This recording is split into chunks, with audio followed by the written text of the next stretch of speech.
Welcome back to the Sideline Live podcast. You can follow us over on Twitter and Instagram at the Sideline Live. We'd love to hear from you. To mark episode 100, I am delighted to be joined by 18-time All-Ireland winner Rena Buckley. In this episode we discuss success, the evolution of inter-county commitments, being a dual player, team culture, women in sport and so much more. I really enjoyed chatting with Rena, so I hope you get something from the episode. Hi Rena, thanks a million for joining me on the podcast. No problem, Orla. Delighted to be with you. 18-time All-Ireland winner. If I had told teenage Rena that she'd go on to achieve that, what would she have said to me? I doubt I would have believed it, to be honest. But yeah, look, I'm very, very lucky. Like I definitely would say this, and that I kind of came along at the right time. I was the right age, so those kind of things came together. But I will say it was always my dream growing up to play with Cork and to play football in Camogie. And that's definitely what I always wanted to do when I was young, and it was my dream. And to play for Cork was an absolute dream. I thoroughly enjoyed it. I know when I'm a little bit past that, when I'm reflecting back on it, I just appreciate how lovely it was, and you know what a fantastic opportunity it was for me, and I just thoroughly enjoyed it. What age were you when you pledged to make your winning captaincy speech in Irish?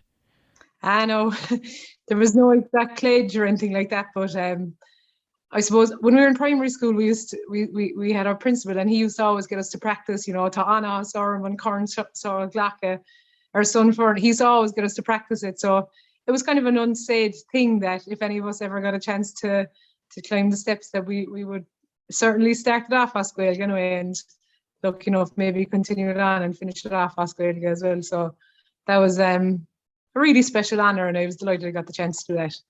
There's a great I was reading a couple of articles before we started today, and there was a story here. I want to see if this one's true, but it was when you started playing for your football for your club, you'd cycle down, do 16 laps of the pitch, train, and then cycle home again. Is that one true?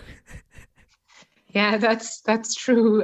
So when I started playing with the more senior team, I was kind of 13 or 14 years of age. I was very young, and I used to do an awful lot of athletics at the time. So I used to do kind of middle distance running. So I was trying to mix the two between athletics and football. So that was the very mature decision I came to at that age, to try and do the two training sessions back to back. I'm not sure if it was the smartest of moves in reflection, but that was my plan back then, and look, it worked out in terms of football anyway, so I was happy enough. Yeah, exactly. You mentioned there growing up at 13 and 14, obviously the game has evolved since then. We don't see many 13 or 14 year olds been involved in senior teams. What's been the biggest evolution of the game that you've seen over really your career, and particularly maybe over the last 5 years? We've seen a huge jump even at club level. Absolutely, yeah. It's changed an awful lot in the last. I mean, that's nearly 20 years ago. That is 20 years ago, actually. What am I talking about? So there's been a huge change over that period of time. I suppose a big thing that has changed, I think, is that just the sheer numbers that are playing, the volume of players has increased. So that you know, no doubt then the competition becomes a little bit stiffer.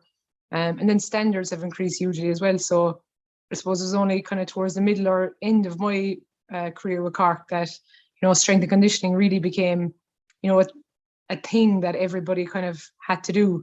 Before that, people might have dabbled in it, but it wasn't a big thing, you know. So I suppose girls have changed a little bit physically in terms of, by the time girls are playing at an adult level now, they're definitely that little bit stronger.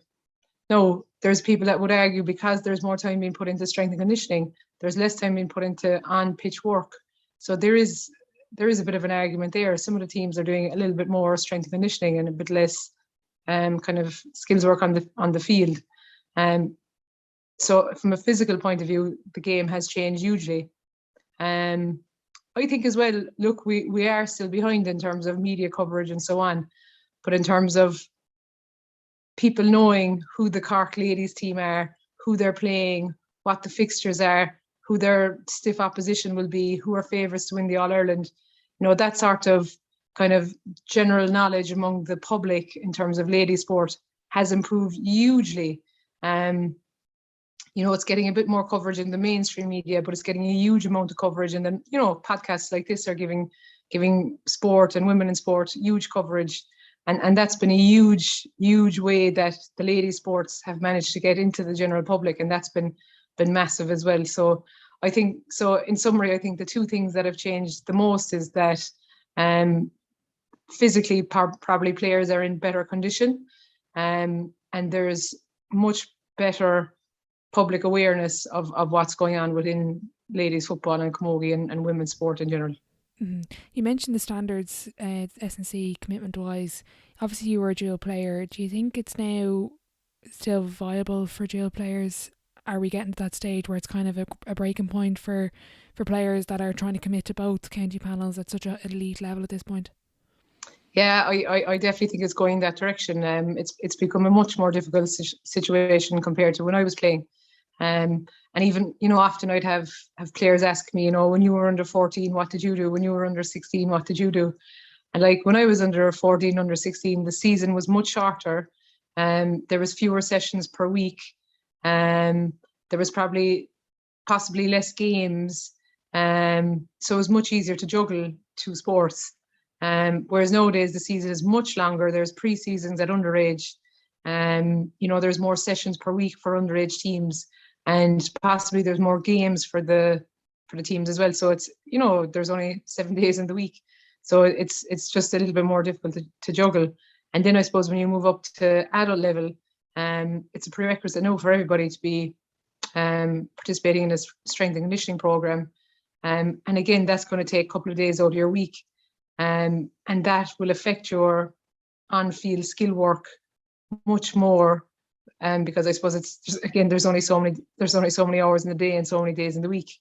So just to give you an example, when I started playing, the Cork Camogie team used to train on a Tuesday, Thursday and a Saturday morning. And the Cork Ladies Football team used to train on a Wednesday and a Sunday morning. So I used to have a Monday off, I used to train Tuesday, Wednesday, Thursday. I'd have a Friday off and I train Saturday, Sunday. So obviously it was a fairly full schedule, but like, I suppose I was blessed with a nice bit of athleticism. So, and I would have minded myself and so on. So I was able to, to maintain that schedule. When I finished playing, the Cork Ladies Footballers trained on a Wednesday, Friday and Sunday on pitch. And we were expected to do 2 gym sessions. And the Cork Camogie team trained on a Tuesday, Thursday, Saturday and Sunday. And we're expected to do 2 gym sessions as well. So just the workload changed. So while I would have been training nearly every day at an intercounty level at the beginning of my career, I didn't miss sessions. Whereas at the end of my career, when I was playing, the workload for each team was higher. So while I was still training maybe the same number of times, I was missing sessions with each team.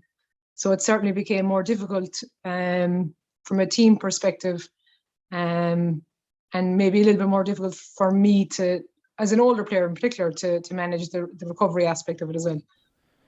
Mentally, how do you stay fresh for even earlier in your career? Training 5 nights a week is a lot, but going towards the end, like that's a huge amount of physical preparation,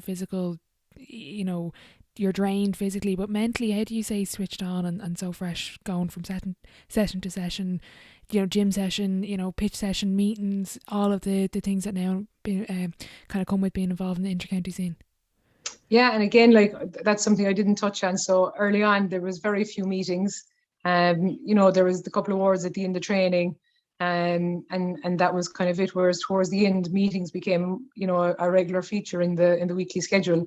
So again, that was more time to add in. So as a younger player, I suppose, so I started playing with Cork when I was still, towards the end of secondary school, and then through college, and that's a dream time to be playing intercounty sport, because you have the headspace to give to intercounty sport. I would say the most difficult period of my career was when I finished up in college. So I did physio in college. So I came out at the fantastic year of 2009 in the middle of that lovely recession. So physio jobs were actually difficult to come by. So I didn't manage to get into a hospital job, which would have been a nice kind of 9 to 5 Monday to Friday job. So I kind of went into the world of private practice, which I absolutely loved.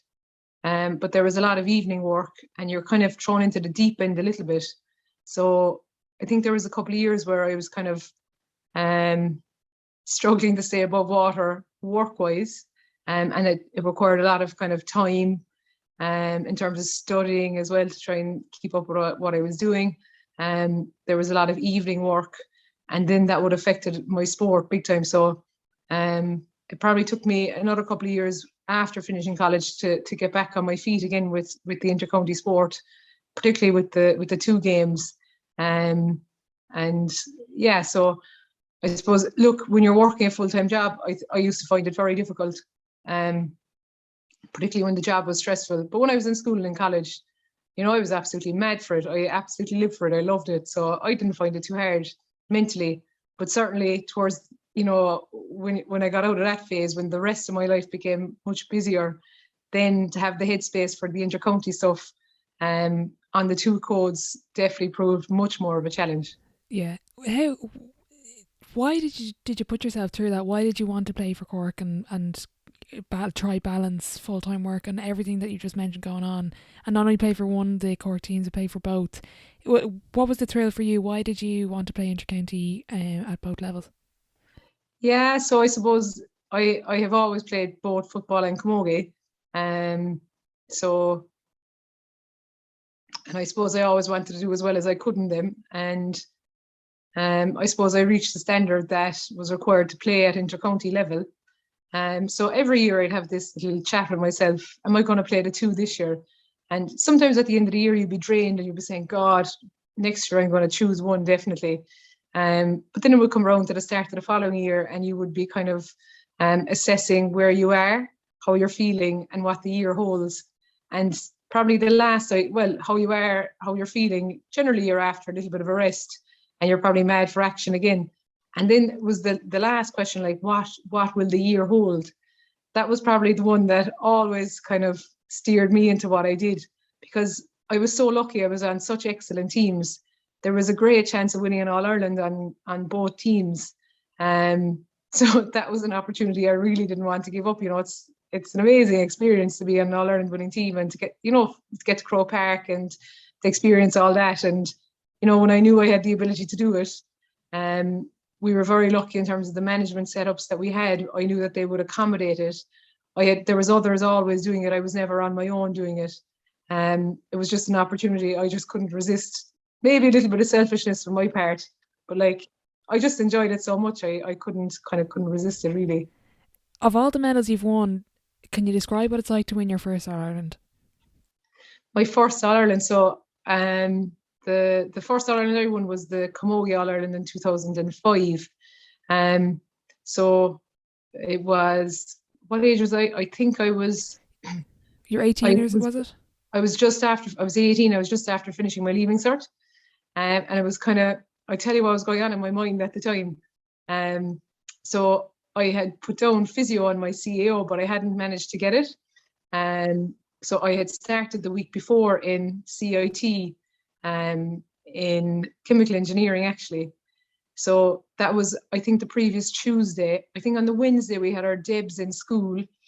And then I think on the Thursday I went into CIT and I remember they had a big sign saying best of luck to Reena and the Cork Camogie team in the All-Ireland final. And I remember that was a big thing at the time. I couldn't believe it. You know, you're starting college and you're singled out, you know. And then I think it was on the Thursday afternoon, I got a phone call from a person telling me that I had got into UCD to do physio. So I got in on the star, you know. So not everyone on this amount of points gets a place. So then I went home. So I went training and then I went home. And I remember telling them at home, like, I think I'm after getting a place in UCD. Like I have to tell them before tomorrow if I'm going to take it. And then there was the accommodation nightmare. And then like, we're not a family that are, you know our way around Dublin. So then there was, well, we've the match on Sunday. We kind of can't go up before Sunday. What are we going to do? So we were planning on going house hunting on the Monday after the All-Ireland. So that was kind of a background of where I was at with my head for the All-Ireland final. And also, of course, we had the ladies football final 2 weeks after. So I think when the final whistle went after the 2005 All-Ireland, I kind of felt like I never relaxed after it. Obviously, it was a lovely experience and we were absolutely thrilled. But like on the Monday, we did do the house hunting. Myself and my dad, we went around Dublin looking for accommodation. I wouldn't have drank a whole pile at the time, you know, I wouldn't have been into kind of celebrating or any of that kind of business as much at all. And I kind of remember after the Football All-Ireland in 2005, I was much more settled. So I'd started college, I knew where I was living, and like I didn't have another All-Ireland coming up. And I think after that All-Ireland that we won, that was against so the Camogie was against Tip, so that was fantastic, obviously. And then the ladies football was against Galway. And I think it was after that game I kind of really got a massive sense of elation and relief almost. And that was way more of a kind of a joyful experience for me personally than the Camogie one, because I suppose I had a bit going on, and you know, you're green as grass at that age as well. And I was taking the ladies football final very seriously as well. I kind of didn't want to, I just didn't relax fully until that was over, to be perfectly honest. So that was my first year winning an All-Ireland. And like, I realized I was so lucky that there was 2 in the 1 year, and you know, that's obviously a highly unusual experience for most people, but that was my experience, and like I thoroughly enjoyed it, but not properly until after the football, I would say. Yeah, absolutely. Did you realise at that point that you were on the cusp of this kind of run that you would go on? Did it hit you at that point, or was it just, let's see where we can go from here? Oh, that wouldn't have hit me at all at that point. I suppose growing up, I would have always supported the Cork Camogie team. So the Camogie would have a much better tradition when I was growing up of being successful. So, you know, I would have gone to Croke Park to support the Cork Camogie team. So I always would have known that if I got on the Cork Camogie team, you know, I have a great chance of playing in Croke Park and winning a couple of All-Irelands. That I would have always kind of expected that. What was out of the blue was the ladies football. I mean, I never supported the ladies football team when I was young. I think I'd been to one game ever before I joined the team, which sounds absolutely terrible, but I suppose it was in a time that, you know, there wasn't general either support within the general public for ladies sport, or just didn't know when the matches were on, to be honest. There was no kind of there was no media coverage of the games, or very, very little. And then, like, Cork didn't have a very successful team at the time. So, you know, to go on the run that we got on and to experience the level of success that we had, you know, was a complete surprise to everybody, including ourselves. And I suppose it just made it, you know, just a lovely experience. And I suppose the other thing, so it would have been, you know, to join the Cork Camogie team and to go into the dressing room there would have been a little bit of, I suppose, self-imposed pressure. But with the ladies football, there was no pressure whatsoever, because it just, I suppose, it was coming from a different place. You know, I had never kind of seen what that setup would be like, and it was much more relaxed, kind of from my own point of view, and it turned out to be a very, very enjoyable experience altogether. So that was a real highlight. Okay, interesting. I was going through your sporting CV and I picked out an interesting achievement. I think I don't know if it's the year right, but the 2006 Women's International Rules. Do you think we'll see something like that coming back with the amount of players going to Australia with AFLW? Do you think we'll see something similar coming back? Yeah, I'm not sure. So that was in 2006. So Jarlath Burns was the manager of the Irish team. So we had in the back end of the year, we would have had trials to get on the Irish team. And the talk at the time was that if the tournament proved successful,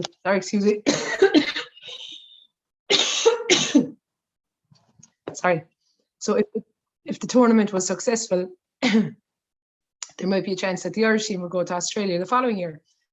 So I remember I was a 19-year-old and I was thinking, oh my God, if I get on this team, you know, there's a great chance I might get on it the following year and I might get to go to Australia on a trip. That would be unbelievable. That was my mindset. And obviously to represent Ireland would be fantastic as well. So we participated in trial matches, which were, I would think they were the hardest set of matches I've actually ever played in, because at the time we weren't fully sure what the rules were going to be for this hybrid game. So it was like everything in, you could do what you want. it was the craziest I've ever played. Now I know other people have gone on and played AFLO, but I'd never experienced anything like that. So it was really, really tough. So, and then our training was really tough as well. So we played Australia twice. And unfortunately at the time, Australia, they didn't have a strong team, and we won the games quite easily actually. So to our huge disappointment, the tournament wasn't continued, and there wasn't a leg the following year in Australia. But look, the whole thing has changed now. You know, AFLW is on TG Gahard these days on a Monday evening. Their sport is growing hugely. And I wonder will they experience the growth that we experienced in ladies football maybe over the last 20 years. So if they continue to experience that growth, I'm sure it'll be much more of a runner compared to what it was in 2006. Okay, interesting. You mentioned the enjoyment part, particularly with the football side of things. How was that cultivated through the culture? Was that just more, as you mentioned before, like they didn't have the history of the winning, there wasn't as much pressure maybe compared to the Camogie, or was the group involved? Was it the management? How was that fun element created for you? Yeah, so it's probably a little bit of everything, really. So definitely initially there was no pressure on us whatsoever. We came from a very low base. We were probably a younger team at the time, and there was probably, I suppose, less expectation. You know, there was very little media coverage, and then we had a lovely management, and obviously Eamon Ryan was at the helm for, you know, be it as manager or coach, he was there, and he managed to create just a fantastic homely atmosphere, where everyone was kind of just felt at home. And you know, he was a man that had amazing charisma, and you know, he had a word for everybody. And obviously while we trained really hard, there was always a light-hearted nature to a lot of our sessions, maybe not all of them, but a lot of them. And you know, we all kept coming back for more. We just loved it so much. You know, and that mix of things probably made it just really, really enjoyable.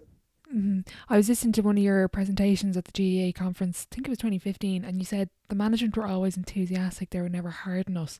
And that stood out to me because that probably goes against the, maybe not traditional, but the typical thinking of you have to be screaming at your players, you know, run harder, run faster, what the hell are you doing kind of thing. And it's that, as even you mentioned there was a lightheartedness to the training that kept you involved and kept you in the team. Absolutely, yeah. And Eamon had, I think he just had a huge empathy for players, and I think that was one thing that would have set him apart. You know, like he would have often said, like, I understand, like, players don't go out to make a bags of it, and that is true. Like, players don't go out to make a bags of it, but sometimes it happens. So his emphasis was always on your work rate, and the effort you put in. And if you put in a huge effort and work rate, he didn't really mind if you made a bags of it. So that lifted a lot of pressure off the players, and that certainly helped create just such an enjoyable atmosphere. I have a great question in. What was the secret sauce to sustaining excellence in both groups? For me personally, I would say the people I had around me. So from a family point of view, definitely my family would have helped keep my feet on the ground. And then the managements we had and the teammates we had as well. So the teammates would have always strived for more. And the managements would always have made sure we kept our feet on the ground as well. So I think with that, it's kind of support network around you. I think that created kind of an excellent culture and atmosphere where you could, each year you were stripped back to, it wasn't what you had won, it was who you are and what did you want to do with this year. And then the culture and support was there to allow you to reach your best each year. So I think that was the mix that probably was the secret sauce. It's hard to say. There's like, it's obviously difficult. But speaking of teammates, when you're around such a high caliber group of players. Was there any particular, I'd like to ask this question of what are the common traits you see of, you know, successful athletes, successful players? Is there any particular pattern or trend that you've seen?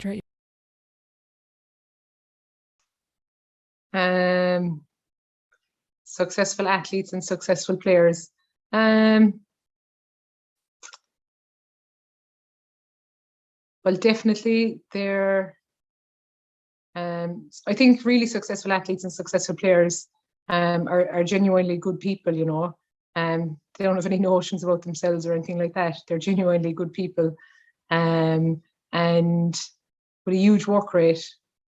You know, always willing to work hard. That's probably the key thing. Basically they're honest with themselves, always willing to work hard, and then they're good people. So, you know, they're happy to work for the team in whatever role they need to do. I think they'd be key things, really. Okay, interesting. I want to speak about motivation. For you personally, there wasn't too many setbacks or losses, but what motivated you more? Was it winning constantly, or was it, you know, kind of, I'll even reference maybe 2010 for the footballers, kind of going through a bit of a setback? Was that more motivating than winning the All-Ireland, or what was it for you?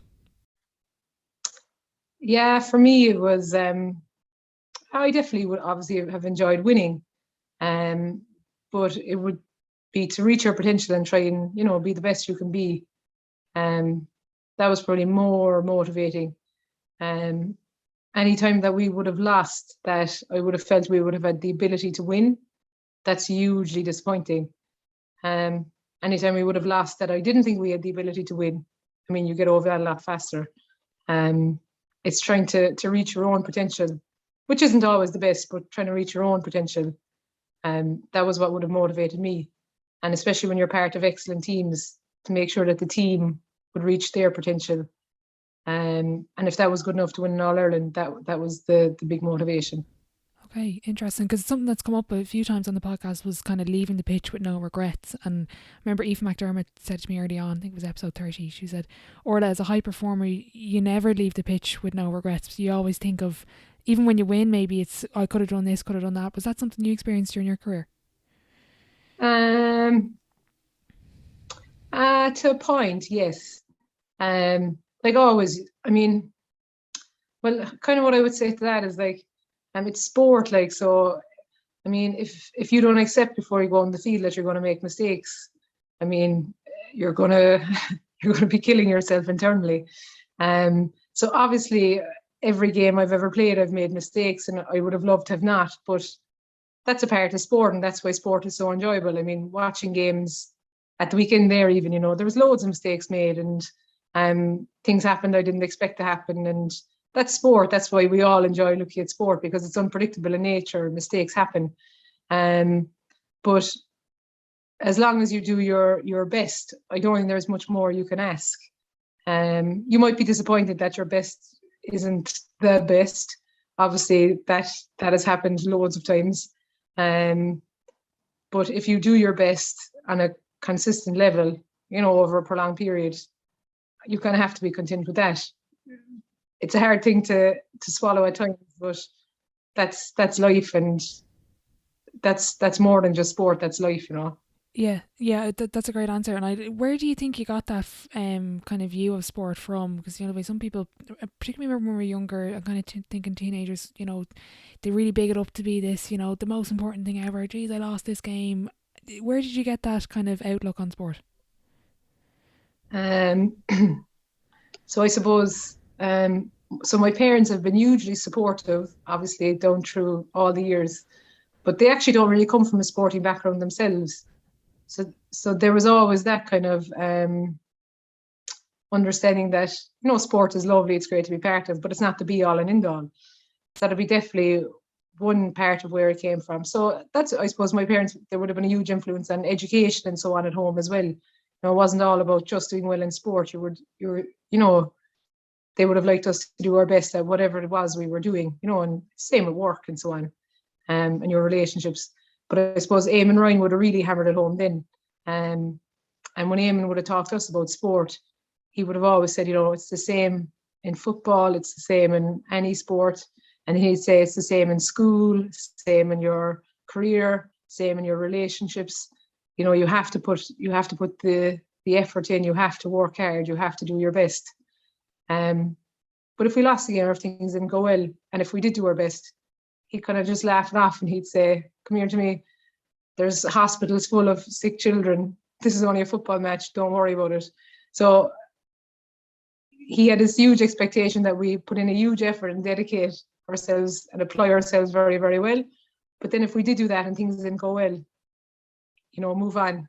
There's other things in life. So I think between my home background and definitely the management teams we would have had, it wasn't just Eamon, obviously, there was other people as well who would have been singing off the same hymn sheet. I think those things probably would have influenced my thoughts on sport.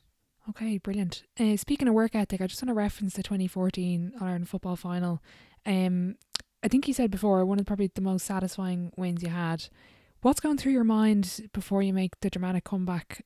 Is it calm? Is it panic? I don't. Well, in saying that, I don't think have you ever panicked on a football field? From watching you, I don't think you did. Yeah. So we played against Dublin in the 2014 final, and we've obviously realised since how excellent that Dublin team. You know, a lot of that Dublin team would have gone on and won numerous All Ireland medals between them. But at the time they were, you know, we were just able to hold them off, just about, but kind of. It was getting tighter and closer and harder every year. And in 2014, I remember during the game, I was expecting obviously a really, really tough game, but I didn't expect it to be, one-way traffic against us. You know, that was not in the plan at all. And I remember Breach Corkley was the captain, and I remember feeling sorry for Breach that the year she was captain, we were getting such a bad beating. And I remember coming in at halftime thinking, if we could just make this respectable by the end of the game, you know, we'd be doing well. And that was kind of my motivation. And in the second half, Dublin got off to a better start than us. They had all the momentum again, but after about 10 minutes, there was a bit of a swing in the momentum. And my mindset was, you know, make it respectable. But as you know, momentum is funny. It's a brilliant thing to have in a match. It's awful when it goes against you. Dublin had it in the first half. We couldn't break them at all. But after 10 minutes of the second half, we got that bit of momentum.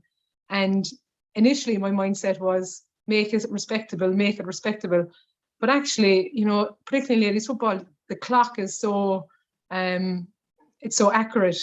And obviously you have the scoreboard when you're in Croke Park. And, you know, you had an understanding that we had the momentum. And as they say, Oscuelga, dig or nig. So, but as slowly but surely, it was dawning on me, my God, we could win this game. And we had a couple of very good subs to come on. So Rena Buckley came on and Emer Scally came on. And like, they did score a goal each in the final. But I suppose if you were a Cork player at the time, you would have known how good they were, and you would have known they had the potential to score. And to bring them in off the bench was such a lift as well, you know. And it was only, I suppose, with 5 or 10 minutes to go that I'd say 5 minutes ago that I thought, God, we actually could win this game. So that was the mindset, and that was what was going on in my head anyway during the game. But it was a phenomenal game to be part of. So we used to have this little tradition after both the Camogie and the ladies football. I think the ladies football kind of copied it from the Camogie, really, that at the time. So after the All Ireland, on the way home, so obviously we would have always been on a bus. So well, sure, every team is on a bus, but we would have gone from the Croke Park dressing rooms to Quinn's pub. Unfortunately, it's closed at the moment. But Quinn's used to always be a fantastic stop-off point, because you get to meet everybody there, and you know, everyone who would have known, people on the team would have known to go to that pub, and it was just a brilliant atmosphere, particularly obviously if you won. But I'll never forget, after the 2014 All Ireland final, they replayed the last 10 minutes. Well, I suppose that I grabbed the last 10 minutes of the match in Quinn's with you know, others of the team, and it was almost like we were in shock directly after the game. But when we watched it back the second time in Quinn's, it was phenomenal to see it, and to see how we gradually managed to get there and get over the line. It was, there's obviously elation straight away after the game, but I'll never forget the elation in Queens after the 2014 All-Ireland Ladies Football Final. It was ferocious. Yeah, I was in Croker that day, but as a Dove, I wasn't as happy as you. But I have to say that game, I think it's probably, I still think it's in the history books as one of the obviously one of the most dramatic comebacks. But to watch it unfold those last 16 minutes, I think any Gaelic football fan has to watch. It's a titanic comeback. It's kind of one for the storybooks, really. Yeah, and my heart would have gone out to Dublin at the time, because for 40 minutes they hardly put a foot wrong. They were really excellent, but everything just went wrong for them in the last 20 minutes, and they just couldn't get their hands on the ball. No, obviously, look, they've proven over the last couple of years, just how good a team they are. But just that time, that was an opportunity. I'm sure they'll be absolutely kicking themselves about. But I suppose, look, we were just delighted to manage it on the day. Mm-hmm. Was there any point during your playing days that you realised the kind of run you were on and the impact you had on both sports? Was there any particular memory you have where you just maybe one particular island you realised, geez, this is really, we're in the glory days here, or maybe interacting with, younger fans? Did it ever hit you when you were playing, or is it just something you reflect on when you retire? It was probably something more I would have reflected on when I retired. I probably wouldn't have been as aware of it when I was playing. I remember when I did retire, the Camogie Ladies Football, they had a little lunch for me in Páirc Uí Chaoimh, and that was a really, really lovely gesture. And I remember thinking, whoa, this is phenomenal to be recognised by both associations in Páirc Uí Chaoimh, in the newly renovated Páirc Uí Chaoimh. I think we were in the Musgrave suite. It was just an amazing experience. And I suppose it would have dawned on me a little bit there that, God, the associations are appreciating the effort I put in. And I was laughing because, I have gained so much from it. I wouldn't ever consider it a sacrifice. It was, it's been such a positive influence on my life. And the lessons I've learned from it, I'll take, it's an awful phrase to say, but to the grave, they've been just really, really good lessons that I've learned from sport, and such fantastic times. So it should have been me thanking them, but look, it was just a huge honour. That's the question I actually ask a lot of the guests, is what lessons have you learned from sports? So what particular lessons did you pick up from your career? Yeah, so some of the things we've kind of touched on already there, but about doing your best. It might not always be good enough and it might not work out, but to give yourself a sense of contentment, I think you do have to do your best at whatever you're doing. That would be definitely one lesson I've learned. Another lesson I've learned is, the value of teamwork. You've got to row in with the team. It's teams get the bulk of work done. It's not individuals. And then when teams are successful and do well, I think there's a much greater sense of achievement and joy and fun and sport, as they say, when you do well together as a team. So that would be a huge lesson I've learned.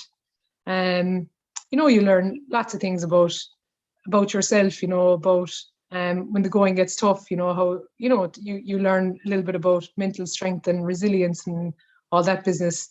And that's very, very important to know that, if a challenge is difficult, just to knuckle down, to do your very best, to stay focused, and that, you can achieve more than you probably thought you might. At times in sport, things can seem a bit overwhelming. You might be asked to mark someone who you have looked up to as a younger player. But if you do knuckle down and do your best, often you can get a good result, and you realise that, I have a lot of potential as a person. And if you can bring those lessons into your personal life and your professional life, I think it can be hugely beneficial to you as a person. Okay, brilliant. You're the only player to captain their native county to success in both codes. What would be your leadership style, Reena? Is it nice, colourful language speeches, or what's your kind of traditional way? Yeah, look, I suppose everybody has a different leadership style. I would definitely try and make sure that my own house is in order first. That would be crucial. Make sure I'm doing my best and pulling my weight. I suppose I would try and do my best to include everybody and make everyone feel that they're part of the journey, and make everyone feel valuable on the team. because everybody does bring their own value, and everybody who's obviously everyone who's putting in their shoulder to the wheel, they need to feel valued as well. So to include everybody, I think that's important. And just to make sure we kind of know where we're going, the direction we're going. I think that's very important as a leader as well, and to be to make sure that there's an understanding that we're all pulling in the one direction. We know where we're going, we know what our goal is, to keep our own motivation high like that. Mm-hmm. Brilliant. 2017, I read your Sports Chronicle piece. You got to captain the team, the Camogie team, in your last season, and your last win was in Croke Park. The last day you lifted the trophy. How big of that was for you looking back on your career? Was that to finish with a win in Croke Park for you? What does that mean to you? Yeah, I suppose that would go back to it has contributed to a sense of contentment for sure. Initially after stepping away from Cork. So I mean, I would have started playing with the Cork adult team in football when I was like 15 or 16 maybe. With Camogie when I was 17, or I think I was 17. So I stepped away, I think I was 30. So there was probably a little bit more I could have given, maybe another year or two. But I suppose I'd given so much of my life to it. And I wanted to probably play at club level while I was still decent. So that was kind of my mindset, that, I felt I had a little bit more to give at club level. I felt I'd given a lot at intercounty level. I probably wanted to have a little bit more balance in my life in my early 30s. So because I had an understanding that maybe I could have given a little bit more to Cork, to walk away after I felt I had probably, I had walked away at a time that we were just after winning All Ireland.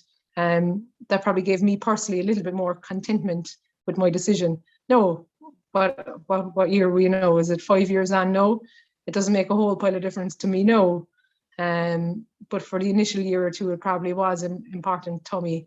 But like overall,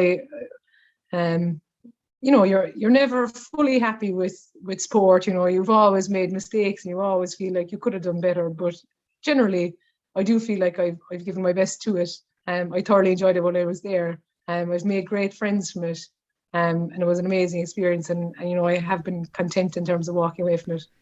What's the biggest thing you miss in retirement? Is it what hits you kind of when you step away initially, or maybe even from this point now? What do you miss about being involved? So I actually had a baby there 11 weeks ago. So I haven't been, maybe I've gone back to a little bit of team stuff in the last week or two, but while I wasn't playing, I certainly missed the team environment. When I walked away from Cork initially, I would have gone into club scenes. So I didn't miss the team environment. And what I would have really missed was that really high level of competition, regularly throughout the week.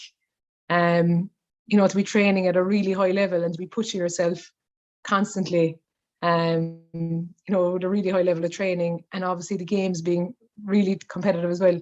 That was what I missed the most. And then I suppose when you're kind of going down a level again, then when you're stepping away from club level, it's the team is what you would miss probably the most, more than the competition. To miss the bit of the gang and the bit of crack and the social scene. I suppose if you're stepping away from sport completely, that is what you would miss. But when I was just dropping down a level, it was the real high level of competition was what I missed initially. Okay, interesting. We've mentioned support for women in sport throughout this episode, but does it bother you that if you were male that you'd potentially be more celebrated, like 18 All-Irelands, yourself and Breach? Does it bother you that it's not, if that was a male counterpart, you'd probably have a statue in Cork and a stand named after you somewhere, and I know you had a great story, even if can't remember the year, but you were at a local club team and they didn't want you to present the medals to the boys team. Like, does it bother you about that fact? So it doesn't bother me a whole pile really. So from my point of view, I never got involved in sport to have a statue built for me, or I never went playing with Cork to have a road named after me or anything like that. I joined Cork to play with Cork, to play in the biggest games of the year, and to be, part of the best teams, to be the best player I could be, and I managed to achieve all those things, I think. So that left me with huge satisfaction. It didn't leave me with any sense of anger or anything like that. However, when you step out of the position of being a Cork player, when you're looking in from the outside, it is disappointing that the lady sports don't get the same recognition as male sports. No, I do think that is changing. And if we look back at the All-Ireland finals over the last 2 years, I think the women's finals they've actually been better games, and I think they've actually been more entertaining. And I think people are, clicking onto that a little bit. And the awareness among the public is definitely getting bigger and bigger. And I even noticed that since I've stepped away in the last 5 years. And probably towards the end of my career, particularly on the Cork Ladies football team, I would say that the Cork public would have known more of the Cork Ladies footballers than men's footballers. So there has been a huge change from when I started, in the early 2000s to now. The change over the last 20 years has been massive. But it's not totally widespread. And, there was that incident that, it was seemed ridiculous that a female would hand out medals to an underage boys team. And that did rub me up the wrong way a little bit, because I was thinking at the time, I was thinking, what more do I have to do to present whatever an 11 or 12-year-old with a medal? Can an 11 or 12-year-old not look at a female athlete and say, I want to achieve just like that person? And I think that mindset is slowly changing, but there are incidents now and again where you notice that it's not widespread across the board. Hopefully we'll get there. There's huge steps being made towards it, and I think the mindset of young people and a lot of people is definitely going in the right direction. Young people are phenomenal. They are, they don't see the difference between males and females at all. It's absolutely brilliant. But just to answer the question, I suppose, and go back on topic, from a personal point of view, I don't feel any sorts of sense of anger or regret or anything. For me, from a personal point of view, I feel like I got the opportunity to achieve the things I wanted to achieve and be part of, really competitive teams, with great cultures, which is what I wanted. But overall, for Irish society and world society, I suppose, in general, I would love if female sport was on an equal status as male sport. It'd be great. And I suppose that I would love that young females who are getting involved in sport now would be offered the exact same opportunities that males are offered that are getting involved in sport now. And that's not the case for the older age, but I hope the people who are starting now, that they get the equal opportunities. Yeah, I was going to add to what you mentioned about young boys looking up to women in sport. I was in Parnell Park recently for a league game, and there was young boys going up to all the Dublin players, Vicky Wall, looking for autographs, looking for pictures. And it's so nice to see. Even you see with Amy and Lisa, World Boxing Championship champions, young boys are going to look up to that. And I think you are right. There has been a huge shift, but to see, younger boys and men going to watch, even I mentioned it so many times, people are sick of talking about it, but the Meath and Dublin final, that was one of the most entertaining games of football, I think, maybe last year, men or women, and it's just such a great advertising for the game. Oh, agree, 100%. It was a cracker of a game, and the standard was absolutely brilliant. And it was so entertaining as well. So you have the high standard and the entertainment value. It was brilliant. And the Camogie final as well was really high standard as well. And again, I thought it was just really entertaining. It was probably more entertaining than the men's final that Cork were unfortunately involved in. But the Camogie final was just so entertaining as well. And I think they were just great advertisements for the sport, the two finals in particular. Absolutely. Of everything you've achieved, Reena, it's another favourite question of mine. What would be your definition of success? Oh, the definition of success has to be contentment and satisfaction, doesn't it? Yeah, that Breach said the same thing. Oh, very good. yeah. But it is though, and I get the sense from you talking to you, and it was the same with Breach. It was just that contentment that you look back in your career. It's not like she said she didn't even know where her medals were. It's just the contentment and the enjoyment part that you that really just shone out chatting to you now. It's not about the winning. It was just about how much fun you had during your career and how much you really enjoyed sport. Absolutely, and then the relationships that you have from sport. so that's really important and really valuable, that, when you leave the Cork dressing room, it isn't like that you say goodbye, you never see anyone ever again, that you're left with really strong relationships with lots of lovely people. And, we all know there are great people involved in sport, and, to have those strong relationships with those great people is really, really important, and something I really value as well. Absolutely. I'm going to move on to Sideline 7. And as I say this, I just realised I didn't send it to you. So it's the same 7 questions at the end of every episode. You can take it as fire round, thought-provoking. You might need an extra few seconds because I haven't sent you these. But question 1, what is your favourite quote? My favourite quote? I'm going to say carpe diem. Question 2, what's the best sporting event you've been to? And you can pick one as a fan and one as a player. Ooh, best sporting event I've been to. I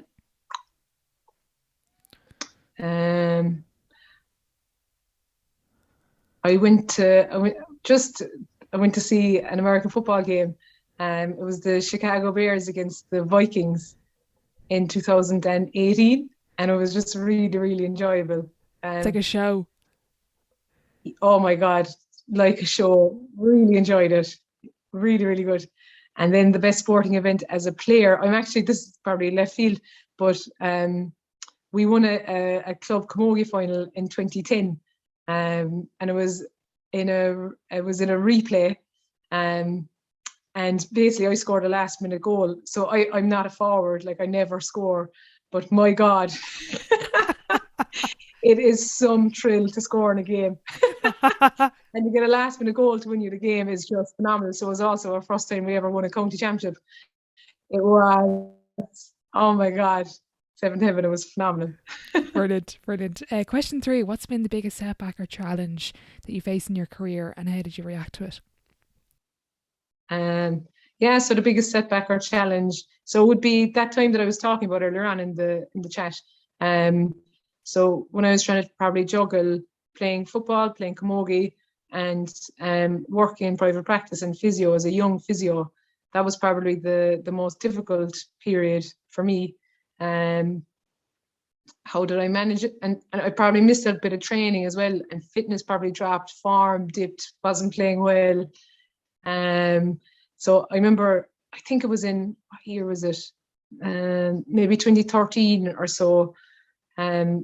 I was playing kind of between centre back and wing back for Cork in camogie, and I think that year every one of the backs of the Cork camogie team got nominated for an All-Star except for me, and that kind of hit me hard. I remember thinking, my God, Reena, you are not reaching your potential here. Cop yourself on. So what did I do? I went away and I joined Ryland Boxing Club, and I went boxing for the winter, and I got quite fit, and I got a kind of a second coming in my career. I was much better so I did that for a couple of winters after, and I was in a much better position, and I played much better for the last few years of my career. So, okay, interesting. The boxing. Okay, I wasn't expecting that one. Yeah. Question 4, kind of on the flip side then, what's been your biggest achievement on or off the pitch? My biggest achievement on or off the pitch, I suppose I am a mother to a girl, Ellen Equalon, now at the moment. So that's probably my biggest achievement so far. I'm managing to keep her alive and well, and I think she's quiet at the moment anyway. So yeah, good stuff. Hopefully she's content. Looking back, what advice would you give your 18-year-old self? What advice would I give my 18-year-old self? That's a funny question. So I'd love to tell my 18-year-old self maybe enjoy it a little bit more, maybe not take it quite as seriously. But I think if I said that, maybe I would have regrets now. My 18-year-old self, I probably would just tell my 18-year-old self to stay working hard, but maybe just to be a little bit more confident, not to doubt yourself as much. Brilliant. Very good. Question 6, who would be your dream dinner guest and why? You can open up the table to a few people if you want. So I would, so a dream dinner table. So I'm just going to say Michael D. Higgins. I absolutely love him. I think he's an absolute legend. I think he's such a rounded person. I think he's such a knowledgeable person. I think he's such a good person. I think he's a great leader. And I would love to have dinner with him. Okay, brilliant. Final question before I let you go. If your life was a book, what chapter would this be called?